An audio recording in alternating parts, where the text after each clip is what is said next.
So sorry, y'all. Check, check, check. Check, check, check. Can you hear me?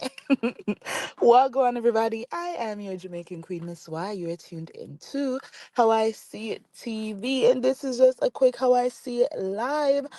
I promise come January, which is just like a few days from now, I'm going to get more consistent with going live because I'm paying for StreamYard, so I need to be going live, okay? I need to be posting stuff.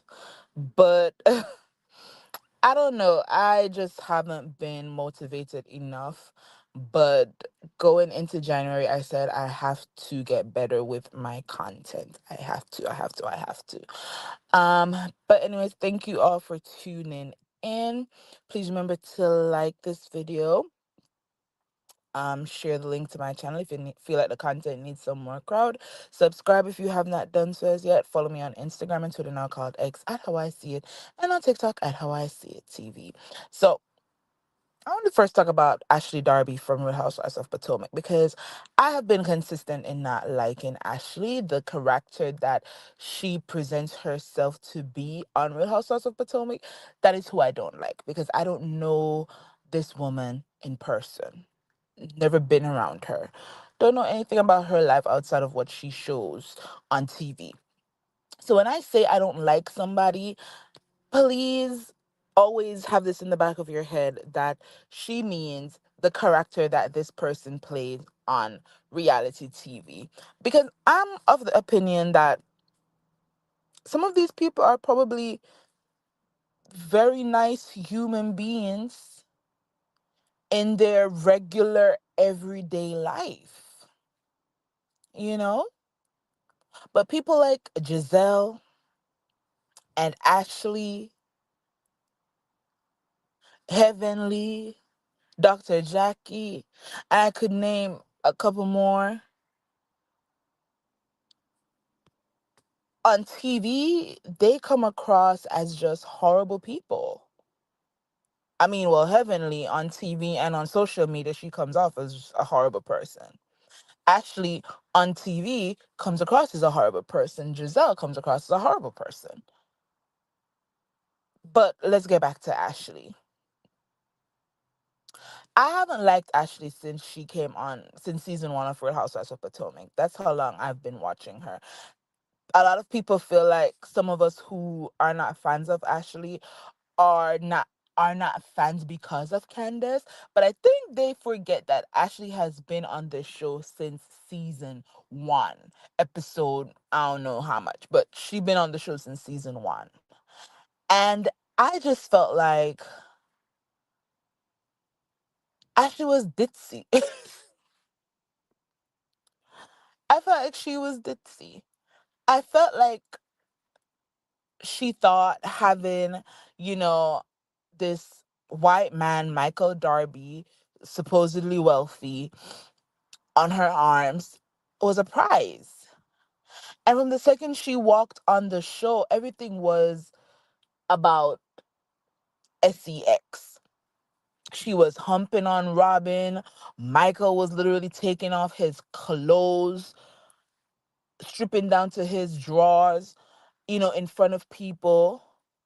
I remember there was a girls' trip, and many of you may not know this, but Karen Huger shared, that when she was younger, she was sexually assaulted.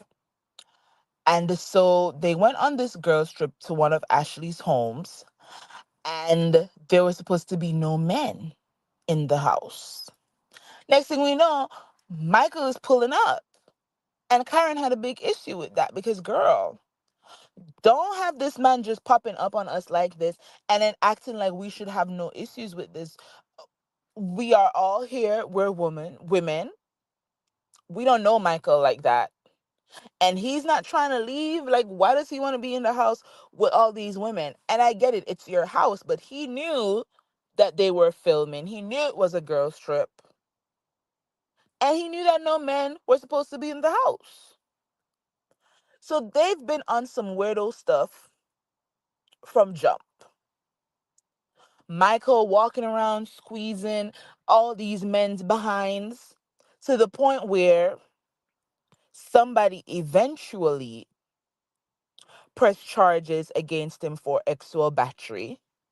And, because certain people on that cast, allegedly, Monique and Chris Samuels at the time, decided allegedly that they were going to destroy security camera footage, that young man who was assaulted by Michael Darby did not get the justice that he deserved. So I say that to say, Ashley been on some weirdo stuff. And I recall that season 4 reunion, Ashley blaming Michael's accuser for what happened to him. So it was like, well, did Michael do it or not? Because based on Ashley's, words at that season 5 reunion, they all knew he did it. But the only person that was on Forehead's neck and Michael Darby's neck was Candace and Karen.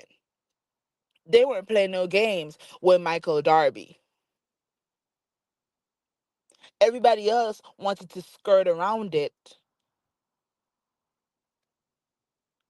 but not my good sis Candace and not Karen Huger. Because as I said, Karen was actually assaulted when she was younger. So she wasn't playing no games, any games, in regards to that. And the fact is, there were so many other footage that showed Michael doing exactly what that young man accused him of. He did it to several other people. He even did it to Andy Cohen.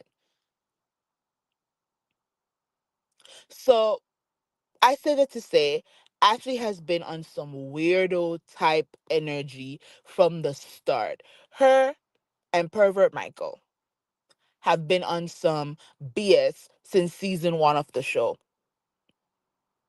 So it's not a shocker to me that Ashley would think it appropriate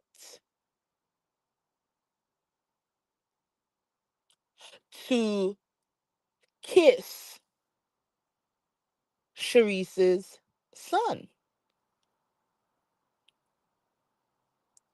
and then to expose that or spill that tea in the presence of this young man, his mom, and several other women.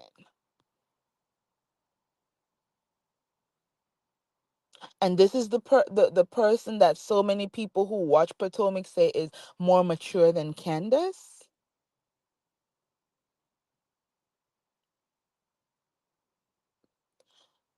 Yes, Sharice's son is an adult at this point in time, but but there's a but. Potomac has been on the air for what, 10 or 11 seasons now,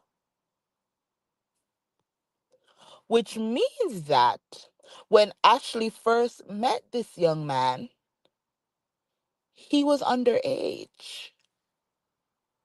He was underage when she first started being around him. He was underage. So you met this boy when he was a child still, living under his mama's roof. Season 1 and 2 and 3. Because they booted Sharice off after season 3, really and truly. So to have known this young man that he is now, from he was in his teens, and you thought it appropriate to tongue him down. And not only that, Ashley says, because what Ashley actually said was she was drunk and he kissed her, right? And then she kissed him back. Like, but to me, it's like, girl, are you trying to say that this boy took advantage of you? Either way, it's all inappropriate. Because even if he made the move on you, you should have been like, no, sir. And we shall never speak of this again. Like, baby, you were a baby when I met you. You were a teenager. And your mom is my friend. And that's exactly how that should have ended.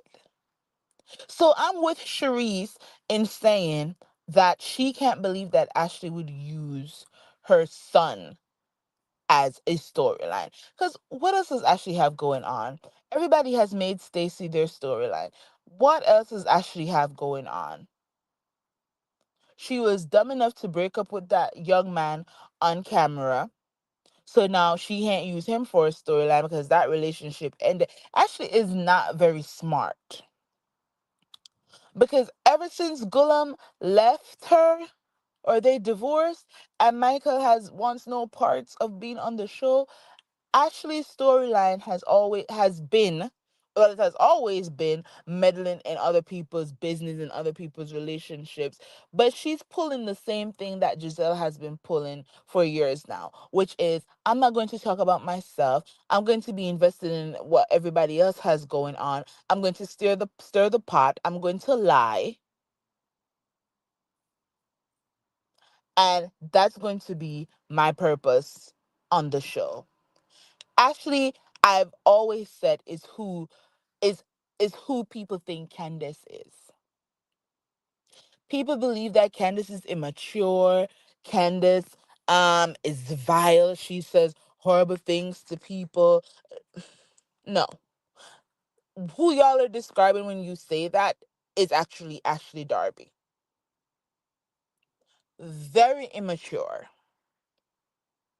Very vile in the things that she says and does.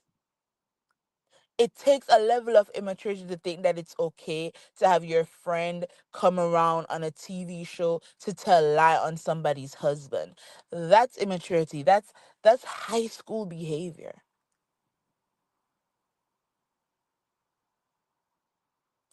And then knowing that your friend has issues with this other person, bring them around to quote unquote talk to the person, even though Candace told you she didn't want to talk to the girl.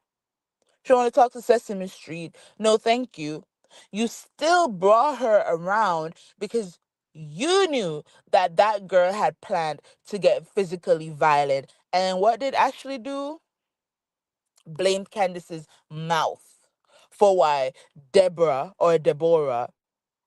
wanted to become violent at that party, at that GNA party.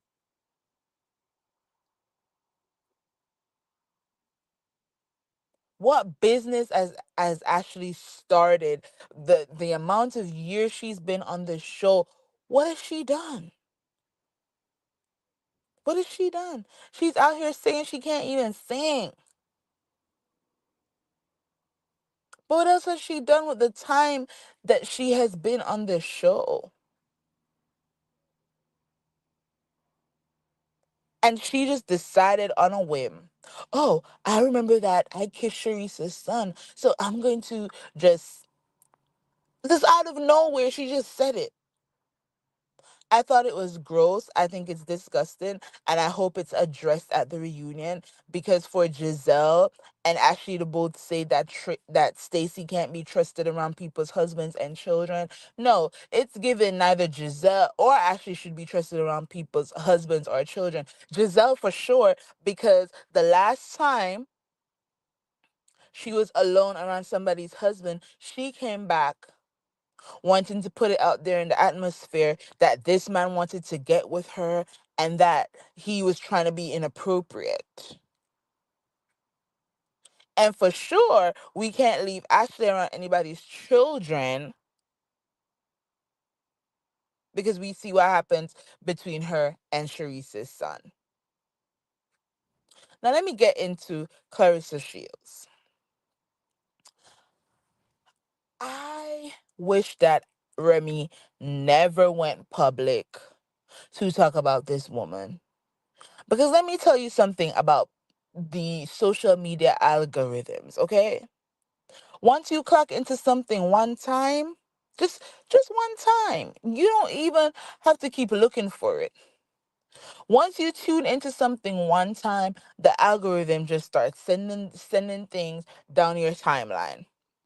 When I tell you I had never heard the name Clarissa Shields until Remy came out exposing text messages and exposing that Clarissa Shields and Pop were messing around. And I don't know where the narrative came from that Remy started cheating first. I don't know where that came from, but okay, let's say that's true. Let's say that true. The fact still remains I never heard the name Clarissa Shields until Remy mentioned her. And ever since then, this girl just won't shut up. And I know it's a running joke that Papoose must be her first boyfriend because that's how she acts. She acts like she's never been in a relationship before. But it's getting weird. In my Nini voice, it's getting weird. But I still need to get this watch. I don't know if y'all know the movie Single White Female. And it's basically a woman who imitates somebody else to the point of obsession, right? And that is what Clarissa gives. Because in some of the text messages that Remy Ma exposed, Clarissa was asking her, for styling advice. She was asking her for business advice. She was asking her, about cooking advice. Whole time this girl was planning on being with Papoose. Can you imagine finding that out? You cool with somebody via DMs or whatever, but whole time they're also DMing your man. They're asking you what's some of your favorite things to cook and da da da da da because they want recipes and blah blah blah. They're asking you about styling advice because really and truly they don't got no style.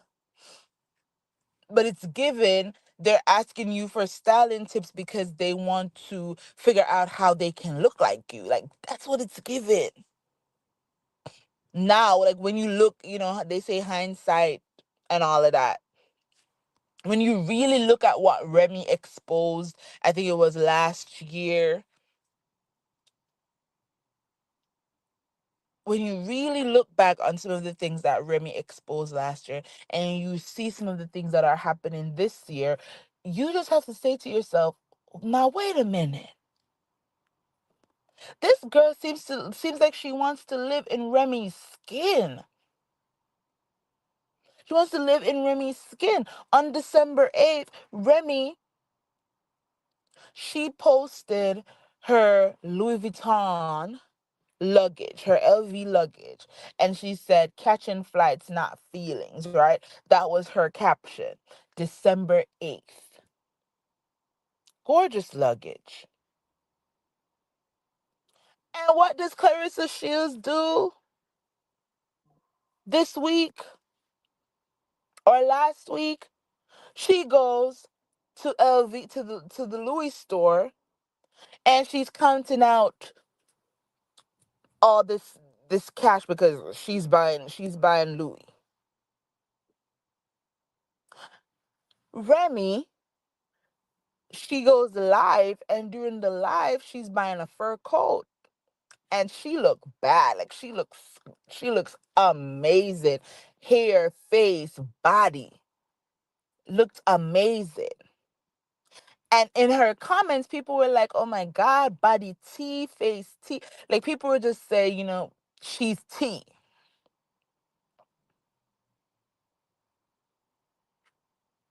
So while Carissa is buying her Louis and counting out money and showing her receipts that, she actually did spend 20K in the Louis store, what's her caption? I'm T. This girl is obsessed. She's obsessed. She's obsessed with Remy. I don't think that she really wanted Pop. I think who she wanted was Remy. Because this is getting scary. And I'm actually like, Remy, girl, make sure you have security at all times because this girl is obsessed with you.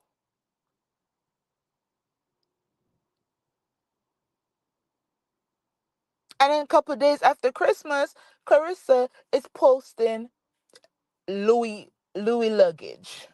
Remy posted her Louis luggage saying that she's about to catch a flight on December 8th. Clarissa goes to the Louis store, buys similar luggage. That's crazy. And then when you watch the interview that Papoose did the other day with Breakfast Club, and you just saw the disgust on her face because Remy's name came up, and this is Papooses interview. And a big talking point of his life is the relationship he had with Remy. Girl, if you cannot handle those questions being asked, then you might not want to be in the room when Pop has interviews because I don't think there's any radio host, TV host, I don't think there's any person in media and entertainment, especially people who follow rap culture, who is not going to ask about Remy Ma if they're doing a Papoose interview.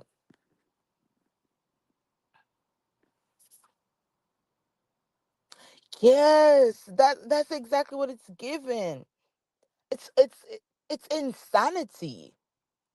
And I know she's going off on that content creator who said, you know, she obviously doesn't have media training because some of the things that she does, it's just weird. Like, yes, you are parading around with somebody's husband, and you want us to believe after you just went and spent 20K in the Louis store, you want us to believe that the luggage that you were flaunting and saying, oh my god, I got Louis luggage, you want us to believe that Papoose bought you the luggage, but I don't think he did. I think you bought it yourself because you saw Remy posting up her luggage,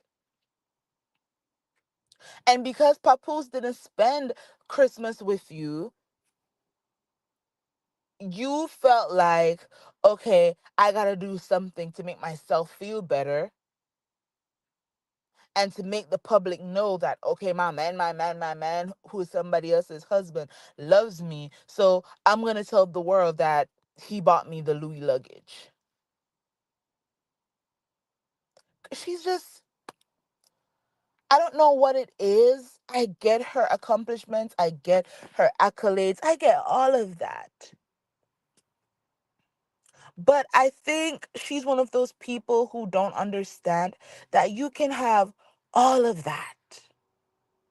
You can have all the medals, you can have all the trophies, but if your personality is crap, then that's just how people are going to see you.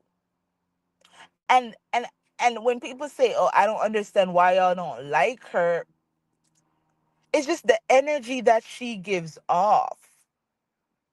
I don't remember the content creator I was listening to. I think it's probably Queen Sheba. And Queen was talking about how um there was another boxer who's like maybe around the same age as Layla Ali, and this boxer wanted to fight Clarissa some years ago, and Clarissa was like, I, I would, basically she would, unalive the woman in the ring because this lady is old. And to Queen Sheba's point, Layla is around the same age as this lady, but you are hell bent on wanting to fight her. So what's the difference? If that other woman is around the same age as Layla, she's she feels like, well, I can go toe to toe with you in the ring too, then why not? You're the one who keeps saying, you want to be the great, fight the greats. Layla is not the only great of her time. And it's the same way, there's nobody out here who thinks of Clarissa as the GOAT, right? But she calls herself that, and that's fine. It's the same way too that people were telling Remy, your body tea, your face tea, oh my God, everything tea, you look good. Clarissa didn't wait for somebody to tell her, girl, your body's tea. She wanted that little bit of adoration so badly that she had to post that herself. Like, something is wrong with that girl. Something is wrong with her. And I don't want to sit on, any social media platform and psychoanalyze anybody. But as I said, if y'all go back and look at those messages that Remy exposed when she first blasted Papoose, and when Remy talks about how she has her lawyers ready and all Papoose has to do is sign the papers, but he's not trying to do that. When you go back and you look at the DM exchanges between Remy and Clarissa Shields, you're gonna see for yourself what I'm saying. That this girl is obsessed with Remy. She started off wanting a friendship in the same way she had a friendship with Layla Ali. She started off getting advice from Layla, started off getting advice from Remy. And then somewhere down the line, or maybe from the start, there was always hate for these two women. She disliked Remy to the point where she was like, I'm gonna befriend you, and then I'm gonna sneak around and be with your husband. I'm gonna be asking you questions about your style, about your cooking, about your life, about your management. And I'm gonna slowly incorporate that into my own life and into my own personality. And I'm gonna be with your man. In the same way, she was taking advice from Layla Ali.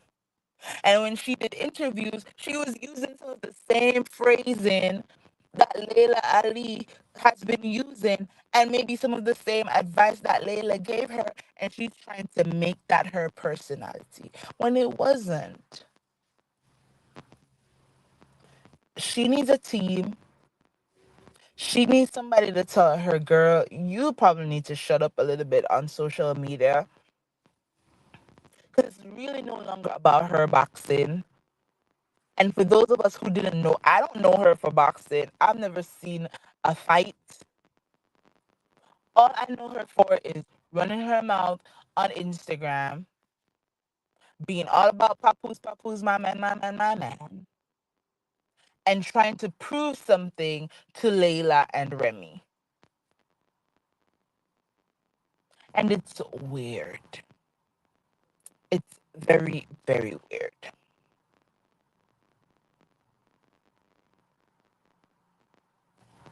Finally, I want to talk about Married to Medicine and specifically Mariah Hook.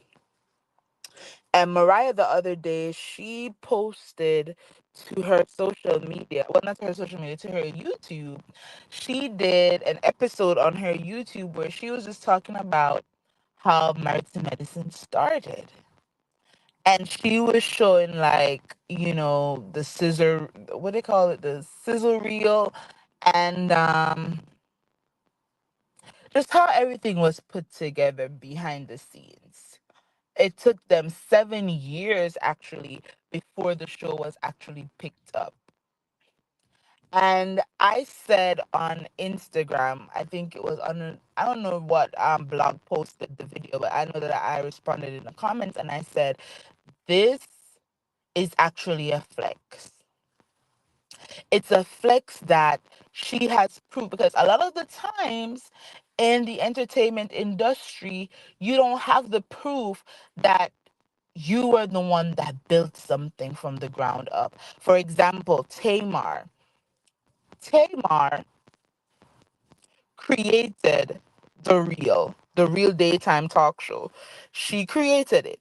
Vince did an interview where he said that They were trying to get Tamar a talk show for herself where she would be, basically a young Wendy Williams, right?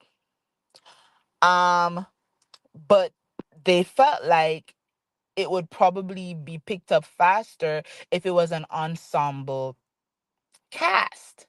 And Tamar said, "You know what? I want Adrian and I want Adrian and I want Tamara.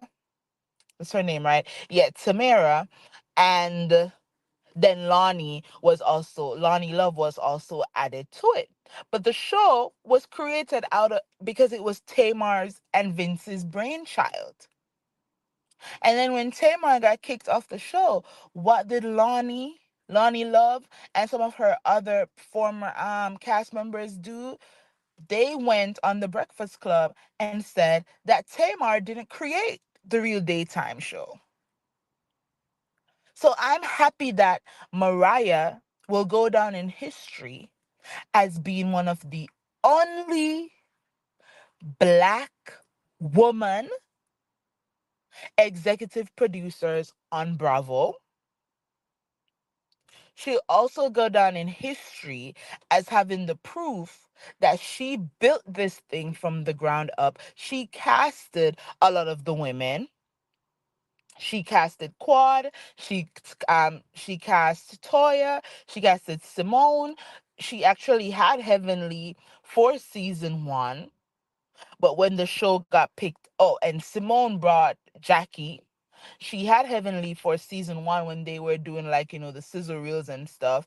But, when the show got picked up, I guess the network or maybe the production company didn't think that Heavenly would be a good fit because Heavenly didn't look great at the time, which I think is it's funny because of how she talked about Sweet Tea and how Sweet Tea looked. When you look at Heavenly from those old videos, Heavenly looked a hot mess. She looked like somebody's great grandmother.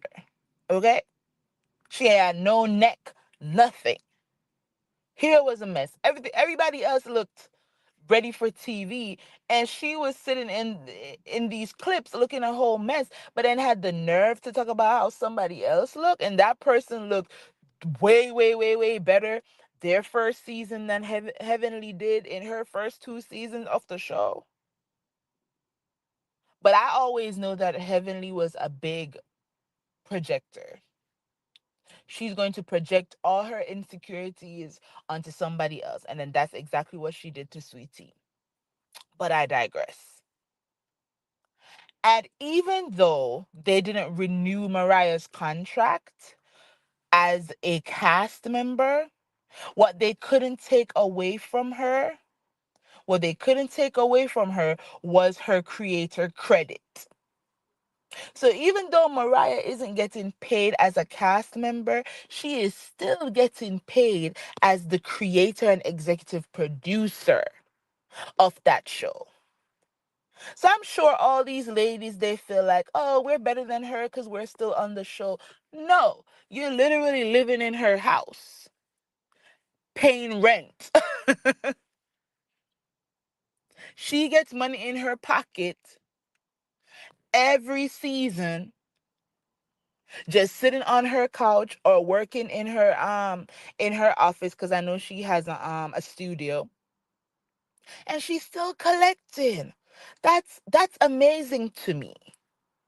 That is amazing to me. When all these other women get fired from the show or they get demoted, but let's say fired. When all these other women, and eventually they will be fired from the show, or when this show goes off air, they don't have another check to collect from Married to Medicine. But you know who will continue to get paid in perpetuity? Mariah Huck. Because all the royalties still will go to her. No reality star gets paid royalties. Bethany Franklin was trying to help to push them in that direction to become unionized so that they can get some of these benefits. But you know what? Some people are dumb, and I know Bethany has, little things here and there about her that people don't like. But one thing that lady is a solid businesswoman. A solid businesswoman to the point where it's because of Bethany they have entered a clause into most reality TV stars contracts where any business venture they have, the network has to get a percentage of it. Because Bethany Franklin left, the Real Housewives, went on and built the Skinny Girl brand into, I think, almost $1 billion empire. She was even on Shark Tank the other day as a shark. And when they saw that she built this multi-million dollar company, they said, another reality star is not going to get away with doing that. So now there's a clause in their contracts where they have to give a percentage of their earnings. That is why a lot of reality stars, like Candace Dillard Bassett, you're not going to hear about their businesses. Candace had businesses before she joined the Real Housewives of Potomac. But because of that clause, if she was ever to talk about her businesses on the show, she'd have had to give a percentage to the network. I'm just saying. Fact check me if you want. So, congrats to Mariah being the first Black woman to have a reality TV show on Bravo, to be the first Black woman executive producer on Bravo. She made history. She has proof that this is her brainchild. No one can ever take that away from her.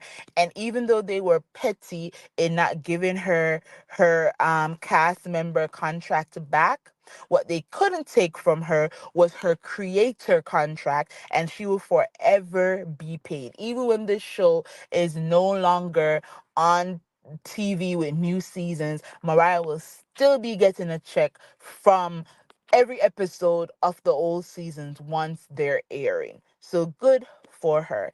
That's it, y'all. I said this was gonna be a quick how I see it live. Thank y'all for tuning in. Please remember to like, share, subscribe, and until my next live stream or my next pre-recorded video, walk good. Bye.